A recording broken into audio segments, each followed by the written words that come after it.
So hello students, today in this video let us learn how to find mean by direct method। तो जैसा कि आपके सामने question है, तो अर्थमेटिक मीन का जो क्वेश्चन है 3 मार्क्स का क्वेश्चन होता है जो बहुत ज़्यादा इम्पॉर्टेंट है। तो ये क्वेश्चन में 2 चीज़ें होती हैं, एक होता है क्लास इंटरवल और एक होती है फ्रीक्वेंसी। तो बिना टाइम वेस्ट किए हम सीधा स्टार्ट कर देंगे समझना। तो ये क्वेश्चन पेपर में आपके ऐसे ही क्वेश्चन आएगा, इसी के जैसे आएगा, जिसमें क्लास इंटरवल होगी और फ्रीक्वेंसी होगी और कुछ नंबर्स होंगे। तो आपको क्या करना है, सोल्यूशन में सबसे पहले जो गिवन डेटा है उसको एज इट इज़ कॉपी करना है। गिवन डेटा, अब इस गिवन डेटा में सबसे पहले क्या है, क्लास इंटरवल। मैं यहाँ पे शॉर्ट फॉर्म यूज़ कर रहा हूँ CI, लेकिन आप फुल फॉर्म यूज़ करिए एग्ज़ाम में। क्लास इंटरवल है फर्स्ट वाला 5 to 15, नेक्स्ट है 15 to 25, उसके बाद है 25 to 35, उसके बाद है 35 to 45, the next is 45 to 55। तो ये हमने क्या किया, क्लास इंटरवल को एज इट इज़ हमने टेबल में से कॉपी कर लिया। अब नेक्स्ट कॉलम क्या है, फ्रीक्वेंसी का है, तो उसको भी कॉपी कर लीजिए। फ्रीक्वेंसी, याद रखिए फ्रीक्वेंसी को हम रिप्रेजेंट करते हैं FI से।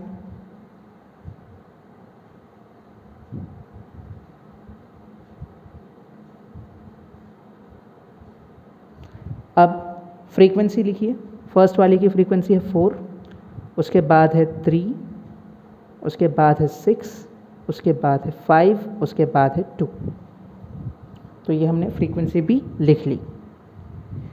तो अब तक हमने जो भी किया है सिर्फ क्वेश्चन की मदद से किया है, जो भी क्वेश्चन में लिखा हुआ था हमने उसको एज इट इज़ कॉपी कर लिया। अब इतना करने के बाद सबसे पहला स्टेप हमको इस फ्रीक्वेंसी को ऐड करना होता है।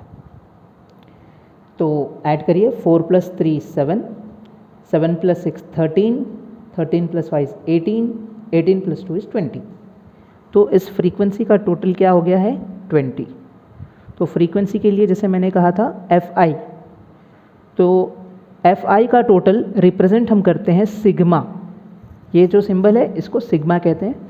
सिग्मा FI से हम इसको रिप्रेजेंट करते हैं, सिग्मा FI = 20। नेक्स्ट, और एक कॉलम यहाँ पर बनता है, उस कॉलम को हम बोलते हैं मिड वैल्यूज़। मिड वैल्यूज़ की जगह पर आप चाहेंगे तो क्लास मार्क्स भी यूज़ कर सकते हो। क्लास मार्क्स और मिड वैल्यूज़ दोनों एक ही चीज़ का नाम है। तो मिड वैल्यूज़ होंगे XI, यानी XI से हम क्या करेंगे, मिड वैल्यूज़ को रिप्रेजेंट करेंगे। तो अब सवाल उठता है कि मिड वैल्यूज़ को कैसे पता करें, how to find the mid values. तो अब मिड वैल्यू में सबसे पहले वाली जो क्लास इंटरवल और फ्रीक्वेंसी है इसको ऑब्जर्व करिए। जैसा ये फर्स्ट वाली है, फर्स्ट क्लास इंटरवल है 5 to 15। अब इस 5 to 15 क्लास इंटरवल का हमको मिड वैल्यू पता करना है। तो क्या करेंगे, जो भी नंबर्स क्लास इंटरवल में हैं उनको ऐड कर लीजिए। जैसा यहाँ पर है 5 और 15, तो हम ऐड कर रहे हैं 5 + 15 और उसको डिवाइड करिए बाय 2 से। तो क्या हो जाएगा, ये 5 + 15 = 20/2। अब उसका आंसर देख लीजिए, 20/2 यानी 2 1 ज़ा 2 10 ज़ा। तो यहाँ पर फर्स्ट मिड वैल्यू हो गई 10। ये तरीका है मिड वैल्यू फाइंड करने का। उसके बाद और कई तरीके हैं। यहाँ पे एक सिंपल तरीका ये है कि आपको ऑब्जर्व करना होता है क्लास साइज। अब क्लास साइज क्या है, देखिए 5 और 15 के बीच में कितना गैप है। वो गैप पता करने के लिए आपको कुछ नहीं करना है, ये बड़ा वाला जो नंबर है उसको लेना है और छोटे वाले से सबट्रैक्ट कर देना है। जैसा 15 बड़ा नंबर है, -5 अगर हम कर देंगे तो आ जाएगा हमको आंसर है 10। तो यहाँ पर क्लास साइज 10 है। अब ये क्लास साइज हमने क्यों फाइंड किया, क्योंकि अब हम इस नंबर को प्रीसीडिंग क्लास इंटरवल की मिड वैल्यू से ऐड करेंगे, यानी पहले वाली मिड वैल्यू से अगर हम इस नंबर को ऐड करें तो उसके बाद वाली मिड वैल्यू आ जाएगी।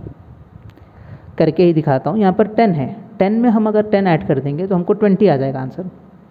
और ये 20 जो है होगी mid value next class interval की। इसको आप वेरीफाई भी कर सकते हो। 15 और 25 देखिए, 15 plus 25/2, 15 plus 25 is nothing but 40, 40/2 is nothing but 2 1 2, 20 वही आएगा हमको। तो यहाँ पर एक पैटर्न बनता है यूजुअली, यानी यहाँ पे 10 यूनिट्स का फ़र्क होगा इन दोनों में। तो यहाँ 10 आ गया, 20 आ गया, उसके बाद आएगा 30, उसके बाद आएगा 40, उसके बाद आ जाएगा 50। ये हो गया हमारा मिड वैल्यूज़ का। अब आगे बढ़ते हैं, और एक यहाँ पर कॉलम आएगा, वो होगा FI XI।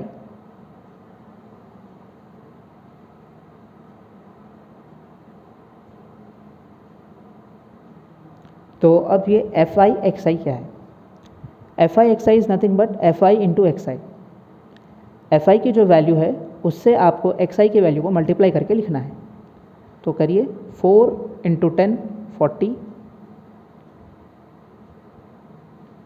3 इंटू 20 60, 6 30 180, 5 40 200, 2 50 100।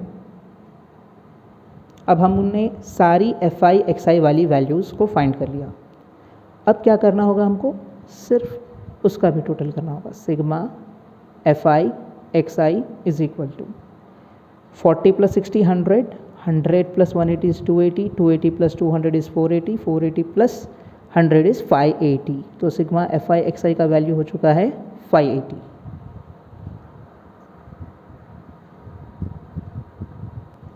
चलिए अब मीन पता करते हैं।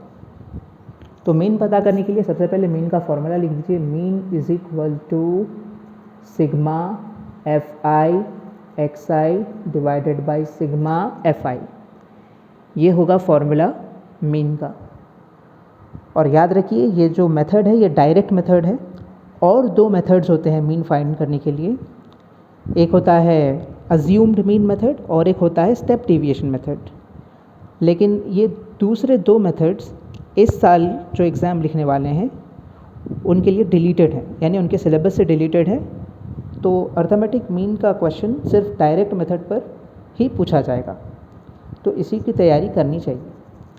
तो अभी देख लीजिए, sigma FI XI by sigma FI formula है। सिग्मा FI XI का वैल्यू है 580, उसको लिख दिया 580, डिवाइडेड बाई सिग्मा FI का वैल्यू 20 है, उसको भी लिख दिया यहाँ पर।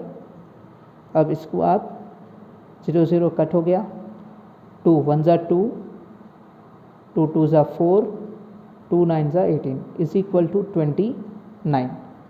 तो हमको मीन का पता चल चुका है value. Mean is equal to, यहाँ पे मीन को आप चाहे तो ब्रैकेट में x बार भी लिख सकते हैं, क्योंकि x बार से ही मीन को डिनोट किया जाता है। Mean x bar is equal to 29। ये वैल्यू हो गई है मीन की। बस ये हमारा फाइनल आंसर है। एक बार क्विकली रिवाइज करते हैं कि हमने किया क्या। सबसे पहले जो क्वेश्चन था उस क्वेश्चन से हमने क्लास इंटरवल और frequency as it is copy कर ली। एज इट इज़ कॉपी करने के बाद हमने फ्रीक्वेंसी का टोटल करा। टोटल करने के बाद हमने उसको सिग्मा FI बना दिया। उसके बाद हमने मिड वैल्यू पता की। मिड वैल्यू कैसे पता करते हैं? यहाँ के दो वैल्यूज़ को ऐड करना है एंड डिवाइडेड बाई 2 करना है, तो 10 यहाँ पर आ गया है। जैसे यहाँ पे 5 और 15 है, इन दोनों को ऐड करिए, 20 का आधा 10 होगा। 15 प्लस 25 दोनों को ऐड करिए और उसका आधा कर दीजिए उस नंबर का। 15 प्लस 25 कितना होगा? 40 होगा। 40 का आधा 20, 25 और 35 ऐड कर दीजिए, 60 होगा आंसर। उसका आधा कर दीजिए, 30 आ जाएगा। अगर आप ऑब्जर्व करोगे तो यहाँ पे एक पैटर्न बनेगा 10 20 30। उसी पैटर्न के हिसाब से आप आगे के दो वैल्यूज़ लिख सकोगे। जैसे आप ये आगे के दो वैल्यूज़ लिख दोगे, फिर उसके बाद आपको फाइंड करना होता है FI XI। FI XI तभी फाइंड करना जब आप सारी मिड वैल्यूज़ पता कर लो। इन पूरी मिड वैल्यूज़ को पता करने से पहले FI XI मत फाइंड करिए, कंफ्यूज हो जाओगे। तो सबसे पहले XI के वैल्यूज़ पता कर लेना, उसके बाद FI और XI के वैल्यूज़ को मल्टीप्लाई करके लिखना। और ऐसे नहीं करना कि 4 इंटू 20 लिख कर यहाँ पर 80, ऐसा नहीं करना। कंटिन्यूस करेंगे। जैसा फर्स्ट फ्रीक्वेंसी को मल्टीप्लाई करेंगे फर्स्ट मिड वैल्यू से। तो 4 10 ज़ा 40, 3 20 ज़ा 60, ऐसे ही हमने ये सारे एफ आई एक्स आई के वैल्यूज़ ला लिए, फिर उसका भी टोटल लिया, उसका भी सम किया और उसकी वैल्यू को लिख दिया sigma F I X I is equal to 580। उसके बाद हम पता करते हैं mean is equal to sigma F I X I by sigma F I is equal to, अब यहाँ पर इस फॉर्मूला में ये दो वैल्यूज़ को हमने सब्स्टिट्यूट किया और थोड़ा बहुत सिंप्लीफिकेशन किया। अगर आपको सिंप्लीफिकेशन करने नहीं आ रहा तो आप यहाँ पर डायरेक्ट डिवाइड भी कर सकते हो, इस तरीके से भी आपको आंसर करेक्ट ही आएगा। जो नॉर्मल वाला डिवीजन होता है वो आप यूज़ कर सकते हो, आपको आंसर आ जाएगा। Thank you so much for watching.